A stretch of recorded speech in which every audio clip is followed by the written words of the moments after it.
L'appel dans la tempête. Rangé le sut avant Ethan. L'air de la montagne le porta en premier. Le sang, la peur, et quelque chose de fragile, presque en train de s'éteindre, entremêlé et aiguisé par le froid. Le corps du berger allemand se raidit sur la banquette arrière, ses oreilles se dressant d'un coup, ses muscles se tendant sous son épais pelage fauve. Ce n'était pas un exercice, ni un souvenir. C'était une vie qui appelait à travers la neige. Ethan faillit continuer sa route.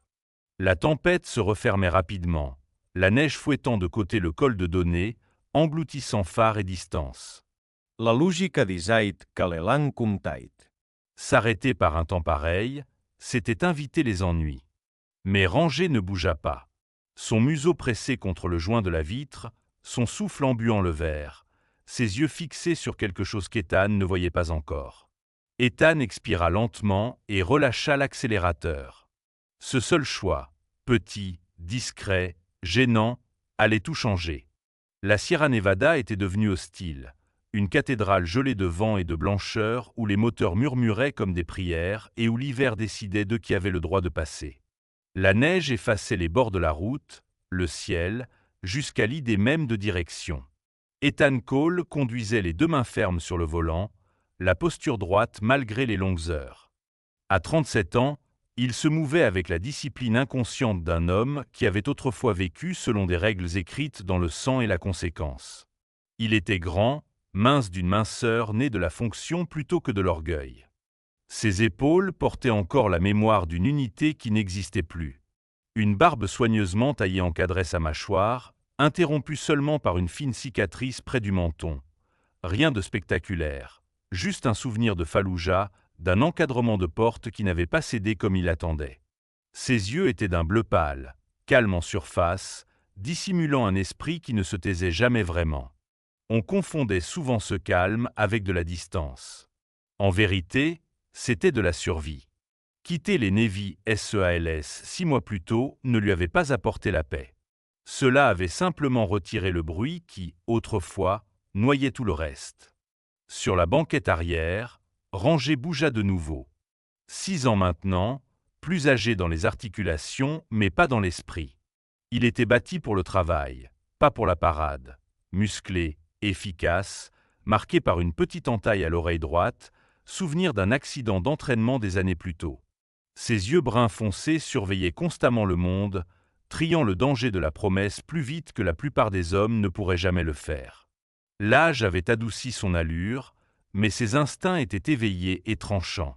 Il se dirigeait vers l'est, vers Truckee, vers des funérailles qu'Ethan n'était pas prêt à affronter. La voix de sa mère vivait encore dans sa tête, douce, pratique, lui disant de ralentir, de manger quelque chose de vert de temps en temps, d'arrêter de prétendre que le chagrin était une chose que l'on pouvait distancer. Il s'était promis de ne pas y penser avant le matin. L'hiver en décida autrement. Rangé se redressa en position accroupie, le museau orienté vers la fente de la vitre. Un grondement sourd vibra dans sa poitrine, ni un grognement, ni un aboiement. Un avertissement. Un que Ethan faisait plus confiance que la plupart des mots. « Tu sens quelque chose, mon grand ?» murmura Ethan. La queue de Rangé s'immobilisa. Ses oreilles s'inclinèrent vers l'avant comme deux antennes jumelles. La route vira brusquement, des congères entassés là où les chasse-neige avaient rejeté le monde de côté. C'est alors qu'Ethan le vit, une forme sombre à moitié ensevelie au-delà de l'accotement, avalée par le blanc mouvant. Il freina en douceur, les pneus sifflants, le rythme cardiaque stable. Des années plus tôt, se précipiter à l'aveugle avait failli le tuer. Cette leçon était profondément gravée. Il se gara, feu de détresse clignotant comme un battement de cœur hésitant dans la tempête. Le froid le frappa de plein fouet dès qu'il sortit. Rangé bondit à terre à ses côtés.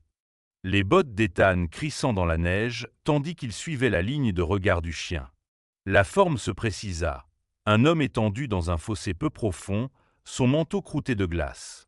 Du sang striait sa tempe, sombre sur la peau pâle. Ses lèvres étaient devenues bleues. Il était en train de perdre. Rangé était déjà là, pressant son flanc chaud contre la poitrine de l'homme, le poussant avec insistance, son souffle s'élevant en nuage de vapeur. Ethan s'agenouilla, ses mouvements précis et économes. Un pouls, faible mais présent. Respiration. Superficial. Hypothermie, probablement une blessure à la tête. Aucune plaie d'arme visible. Doucement, murmura Ethan, sans savoir à qui le mot s'adressait vraiment. Il ôta sa veste et la déploya sur le torse de l'homme, puis fit un léger signe de tête. Ranger comprit aussitôt, se rapprochant, partageant la chaleur sans cérémonie. Une pensée traversa Ethan, vive et importune. Tu pourrais continuer ta route. Personne ne le saurait. La tempête achèverait ce qu'elle avait commencé. Ce n'était pas la cruauté qui faisait naître cette pensée. C'était l'épuisement. Celui qui venait d'années passées arrêter les mauvaises fins et à les porter quand même. Hice la repousa. S'arrêter n'était pas quelque chose qu'il faisait. C'était ce qu'il était. Ranger leva la tête et le regarda, les yeux stables, comme pour demander confirmation. Ethan laissa échapper un lent soupir et esquissa un sourire mince, sans humour. « Oui, je sais, » dit-il doucement. Il souleva l'homme avec des gestes exercés, calculant le levier, le temps, la perte de chaleur. La tempête hurlait derrière eux, impatiente, offensée par le retard. L'homme gémit une fois quand Ethan le plaça sur la banquette arrière, un son mince et fragile, puis replongea dans l'inconscience. Ranger monta à côté de lui, positionnant soigneusement son corps, se pressant contre lui comme une fournaise vivante. De près, Ethan remarqua des détails. L'étranger avait les mains de quelqu'un qui travaillait avec des chiffres, pas avec des outils. Ongles propres, doigts fins. Une pâle marque encerclait un doigt, là où une alliance avait autrefois reposé. Une vie, autrefois ordonnée, maintenant ouverte et brisée dans la neige. Ethan reprit place derrière le volant et s'engagea sur la route. La visibilité se réduisit à rien. La neige tourbillonnait comme de la cendre venue de vieux souvenirs qu'il n'invitait pas. Ethan garda une vitesse basse, ses yeux passant de la route au rétroviseur, observant la poitrine de l'étranger se soulever de manière irrégulière sous sa veste. « Reste avec nous », murmura-t-il. Les oreilles de Ranger frémirent, accusant réception des mots, même s'ils n'étaient pas destinés à être un ordre. Les minutes passèrent. Puis encore. La route monta, se rétrécissant. Le téléphone d'Ethan n'avait pas de réseau, mais l'horloge lui disait ce que le froid savait déjà. La nuit gagnait. Puis il la vit. Une faible lueur ambrée devant. Tetu. Humane. Le soulagement desserra quelque chose de serré dans sa poitrine. La station des Rangers du col de Donné émergea de la neige, à moitié ensevelie, trapue et inflexible, bâtie pour la déception et l'endurance. Ethan entra vivement, klaxonnant une fois, puis encore. La porte s'ouvrit. Une femme d'une cinquantaine d'années sortit, solide comme une souche de chêne, les cheveux gris acier tressés bas. Son visage était sculpté par le vent et la responsabilité, ses yeux vifs, évaluateurs. Elle se mouvait avec l'efficacité raide de quelqu'un dont le corps se souvenait des blessures longtemps après leur guérison. « Vous êtes perdu ?» lança-t-elle par-dessus le vent, calme et sans peur. « J'ai un cas d'hypothermie, » dit Ethan, ouvrant déjà la portière arrière. Son regard glissa vers l'homme inconscient, puis vers Ranger, qui soutint son regard sans ciller. Elle hocha une fois la tête. « Amenez-le. Le générateur est en marche. » À l'intérieur, la chaleur frappa comme une vague. Ethan étendit l'homme sur un banc pendant que la femme se déplaçait rapidement, des couvertures apparaissant, un chauffage portatif se mettant à bourdonner. Ses questions étaient brèves et précises, durée d'exposition. Reactivate. Bleachers visibles. Ethan répondit de la même manière. Ranger resta prêt jusqu'à ce qu'elle pose une main respectueuse sur son épaule. « Bon garçon », dit-elle, sans le materner, en le reconnaissant. L'homme remua, ses paupières battant. « Ouh !» Sa voix se brisa. « Vous êtes en sécurité, » dit Ethan. « Vous êtes dans une station de Rangers. » Le soulagement vacilla, puis la peur revint. « Il me suivait, » murmura l'homme. « Un camion. Bleu foncé. J'ai couru. » La mâchoire de la femme se crispa presque imperceptiblement. Dehors, la tempête continuait de faire rage, ignorant qu'elle avait déjà livré quelque chose de bien plus dangereux que la neige. Et quelque part dans cette nuit gelée, le choix qu'Ethan avait fait, la miséricorde plutôt que l'élan, continuait de se déployer. Quand la tempête te poursuit jusqu'à l'intérieur. Le vent n'avait jamais cessé de hurler au dehors, mais à l'intérieur du poste de Rangers, le danger avait appris à chuchoter. L'homme étendu sur le banc, son nom toujours inconnu, était enveloppé de couverture, la chaleur regagnant lentement sa peau. La couleur revenait prudemment sur ses joues, comme si la vie testait le terrain avant de s'y engager pleinement. Ranger restait près de lui, serré contre le banc, les yeux ouverts, la respiration lente et régulière. Il ne se détendait pas. Il ne le faisait jamais quand quelque chose d'inachevé flottait dans l'air. La femme près de la porte se mouvait avec une efficacité acquise par l'habitude. Elle se présenta simplement comme Linda, comme si les noms étaient un luxe réservé aux nuits plus calmes. Elle vérifia le générateur, ajusta le chauffage et versa du café à l'odeur brûlée mais sincère. Une tempête comme celle-ci, dit-elle sans lever les yeux, tient l'aide à distance. À quelle distance ? Demanda Ethan. La patrouille d'État ? Dans le meilleur des cas, 1 heure. Peut-être plus. Ethan hocha la tête. Il s'y attendait. Les montagnes avaient une manière bien à elles d'étirer le temps quand cela leur convenait. L'homme bougea de nouveau, plus nettement cette fois. Ses yeux s'ouvrirent complètement, gris et vifs malgré la confusion qui nageait encore. La peur aiguisait sa lucidité plus vite que la chaleur ne l'aurait jamais pu. « Ce ne sont pas des policiers », dit-il d'une voix rauque. « Ils ont dit qu'ils l'étaient, mais ce n'est pas le cas. » Linda leva enfin les yeux. Son regard ne s'adoucit pas. Il se fit plus étroit. Ethan s'accroupit près du banc. « Allez doucement, » dit-il. « Qui vous suivait ?»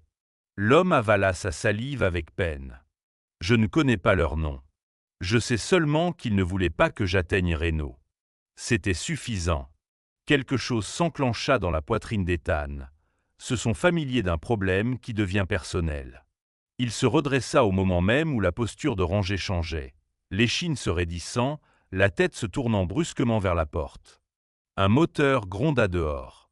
Des phares balayèrent les fenêtres embuées de givre, s'attardant un peu trop longtemps, comme pour goûter les lieux. Le bruit s'éteignit, laissant un silence soudain, plus lourd que le vent. La main de Linda glissa vers la radio à sa ceinture. Des pas crissèrent dans la neige. La poignée de la porte vibra une fois. Un test. Ranger répondit par un seul aboiement, bref et définitif. Pas un avertissement. Une frontière. Ethan s'avança sans réfléchir, se plaçant entre le banc et la porte. Son corps se souvenait de cette géométrie. Les angles, les distances, la manière dont l'espace pouvait être contrôlé si on le revendiquait assez tôt.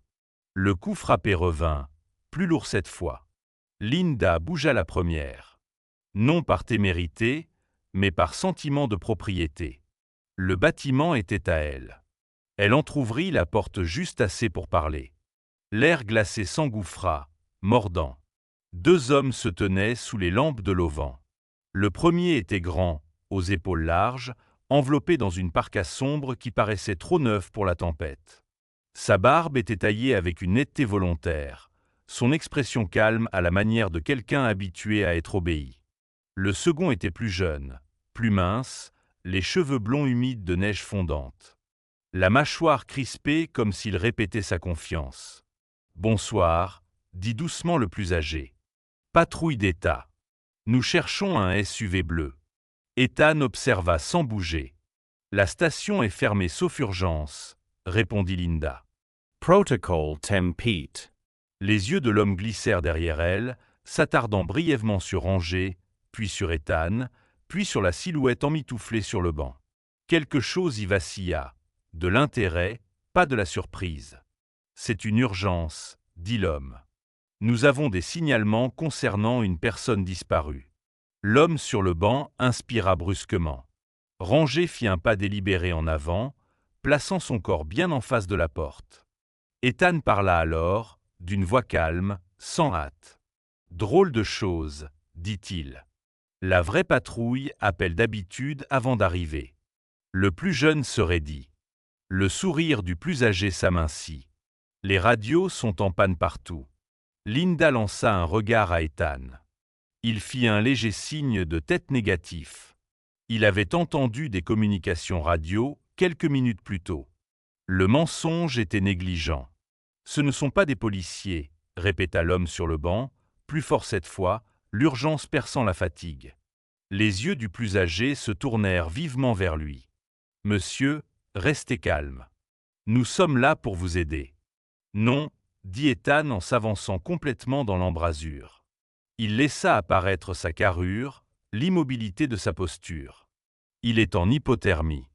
Vous ne l'emmenez nulle part. » Pendant un battement de cœur, personne ne bougea. Puis des lumières rouges et bleues explosèrent sur la neige. Un autre véhicule entra sur le parking, les pneus mordant durement.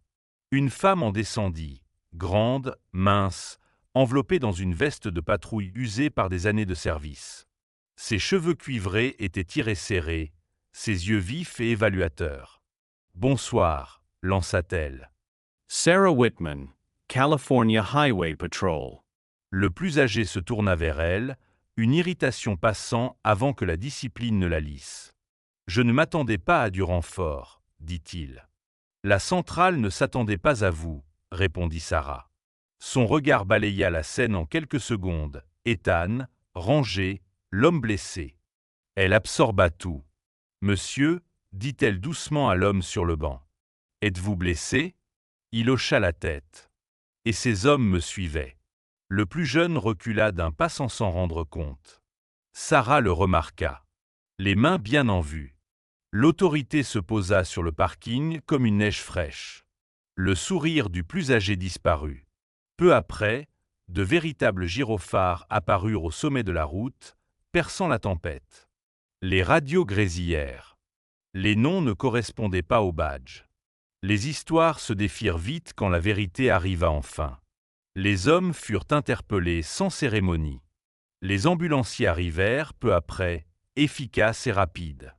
Alors qu'il soulevait la civière, l'homme tendit la main, ses doigts frôlant le pelage de Ranger. « Merci » murmura-t-il.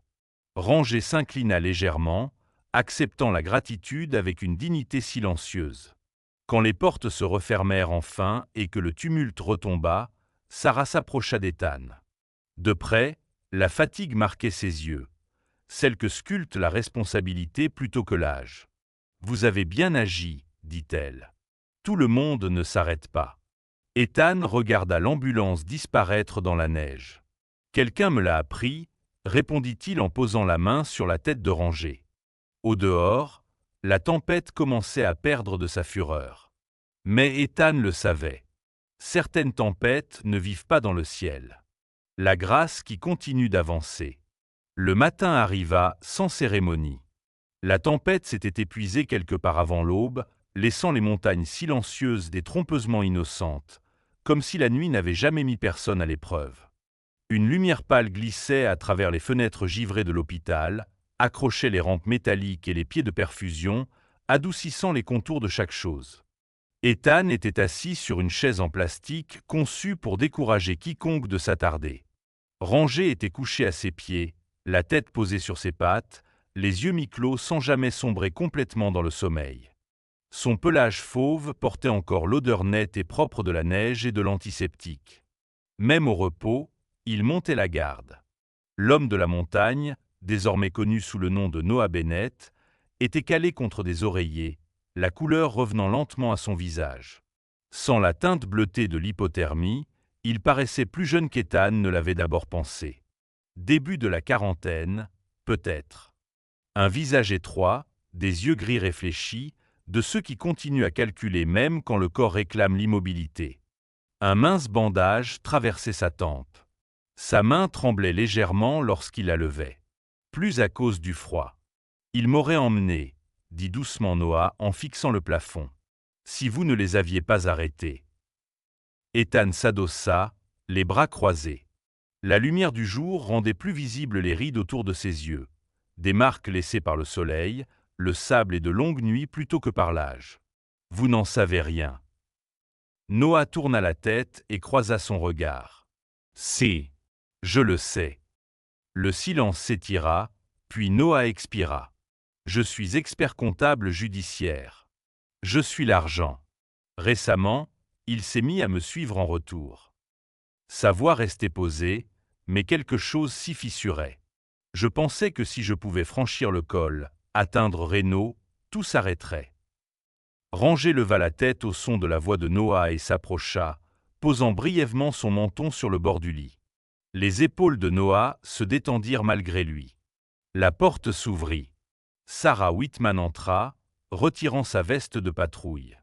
Dans la lumière plus douce de l'hôpital, elle paraissait moins sévère, toujours précise, toujours alerte, mais humaine. Des taches de rousseur traversaient son nez, sa peau était pâle à force de trop de quarts de nuit. Elle tenait un café qu'elle n'avait pas touché. « Ils sont transférés à la garde du comté », dit-elle. Faux badge. Dossier bien réel. L'un d'eux est spécialisé dans l'intimidation à la demande. Noah ferma les yeux. Donc je n'inventais rien. Non, répondit Sarah. Puis, après un instant, mais ceux qui les ont engagés ne s'attendaient pas à une tempête de neige, ni à un cil à la retraite avec un chien K9. Les mots retombèrent lourdement.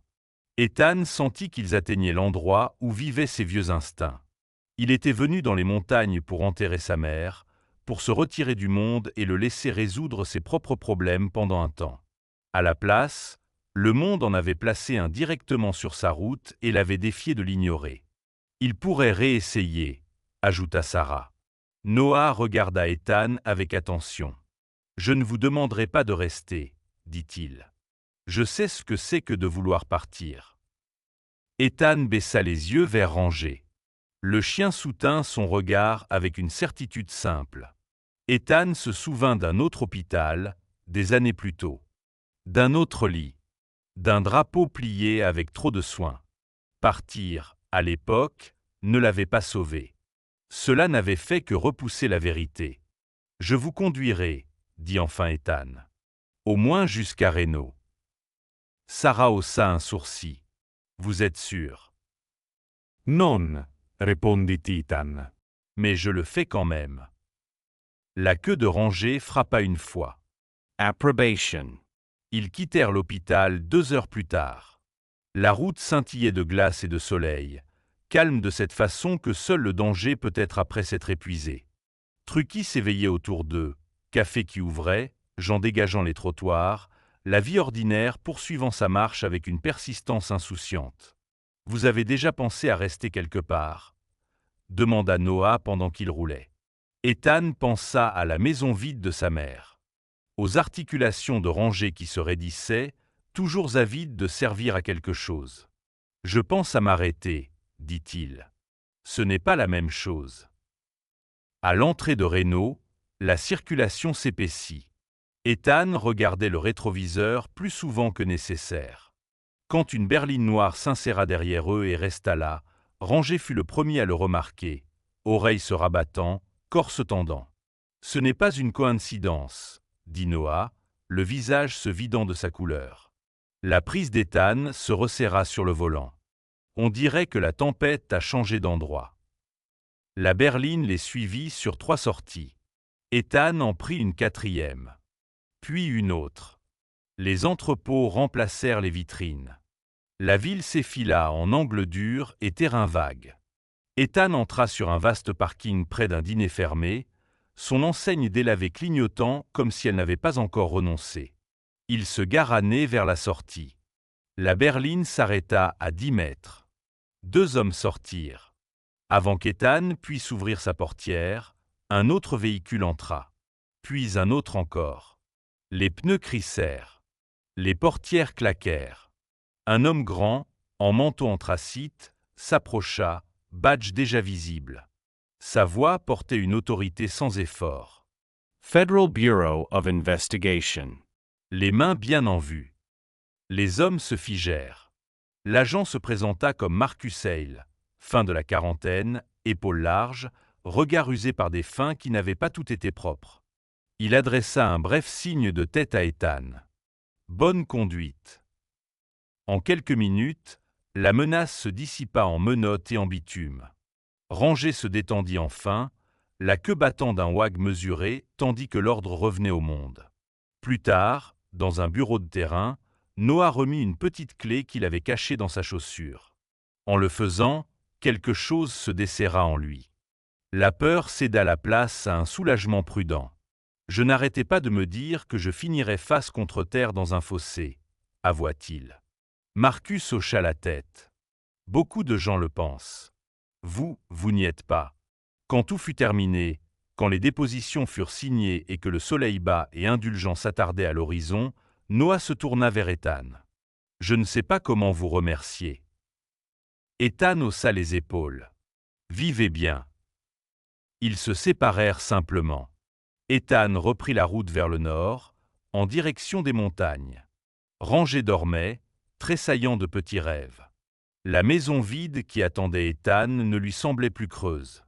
Elle lui semblait possible. À un belvédère surplombant la forêt, Ethan s'arrêta.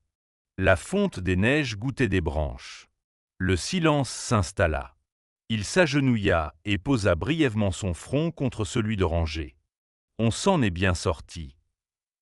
Ranger lui lécha le menton, indigne et joyeux. Ils repartirent tandis que le crépuscule peignait les sommets d'or. Parfois, les miracles n'arrivent pas avec le tonnerre ou le feu. Parfois, ils viennent doucement, sur quatre pattes fatiguées dans la neige, dans le choix de s'arrêter quand il serait plus facile de continuer. Dans ce moment où la compassion coûte quelque chose et se paie quand même. Tous les anges n'ont pas d'ailes. Certains portent des vestes usées. Certains cachent des cicatrices invisibles. Certains marchent à nos côtés, loyaux et vigilants, à l'écoute d'une voix plus profonde que l'instinct. Et quand nous répondons à cet appel, quand nous choisissons la miséricorde plutôt que l'élan, la grâce continue d'avancer.